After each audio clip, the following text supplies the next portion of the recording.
Hello friend welcome to my YouTube channel मोर एजागर आपलोके চাইছে আরজিট কি টিউটোরিয়াল আজিৰ এই ভিডিওটো আলোচনা কৰিম যে আসাম বাজেট 2020-21 এৰ বিষয়ে হয় ফ্ৰেন্ড অলৰেডি বাজেট ঘোষণা হৈ গৈছে তো বিত্তমন্ত্ৰী ঘোষণা কৰিছে প্ৰাধিকৰণ লৈ 5651 খন শিক্ষানুষ্ঠান প্ৰাধিকৰণ কৰা হ'ব আৰু 20288 গৰাকী শিক্ষকৰ চাকৰি নিয়মীকৰণ হ'ব। এই বিষয়ত আজিৰ এই ভিডিওটো আলোচনা কৰিম তো আপোনালোকে এই ভিডিওটো প্ৰথমৰ পৰা শেষলৈকে চাই থাকিব। তো ফ্ৰেন্ড ভিডিওটি স্টাৰ্ট কৰাৰ আগতে আৰু এটা ৰিকুৱেষ্ট এতিয়ালৈকে যদি আমাৰ চেনেলটো সাবস্ক্ৰাইব কৰা নাই প্লিজ সাবস্ক্ৰাইব কৰিব এনেকুৱা ধৰণৰ নতুন নতুন আপডেট সকলোতকৈ আগত পাবৰ কাৰণে। তো ফ্ৰেন্ড আহক আজিৰ ভিডিওটো আৰম্ভ কৰোঁ।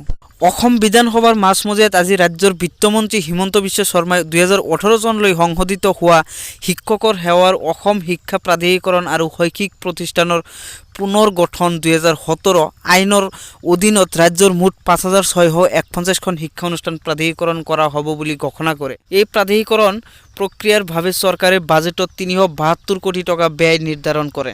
এই শিক্ষানুষ্ঠানসমূহ প্ৰাধিকৰণৰ দ্বাৰা ৰাজ্যৰ শিক্ষানুষ্ঠানসমূহত কৰ্মৰত মুঠ 20288 গৰাকী শিক্ষকৰ চাকৰি নিয়মীকৰণ কৰা হ'ব।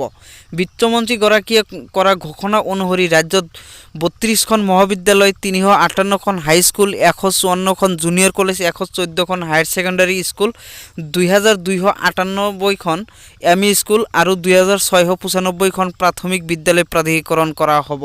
বিধানসভাত মন্ত্ৰী হিমন্ত বিশ্ব শৰ্মাই ইয়াৰ বাবে ৰাজ্য চৰকাৰে অতিৰিক্ত ব্যয় কৰিব লাগিব বুলি উল্লেখ কৰি ৰাজ্যৰ জনসাধাৰণৰ মংগলৰ বাবে তেওঁলোকে সদায় কাম কৰি যোৱাৰ হকে প্ৰস্তুত বুলি কয়।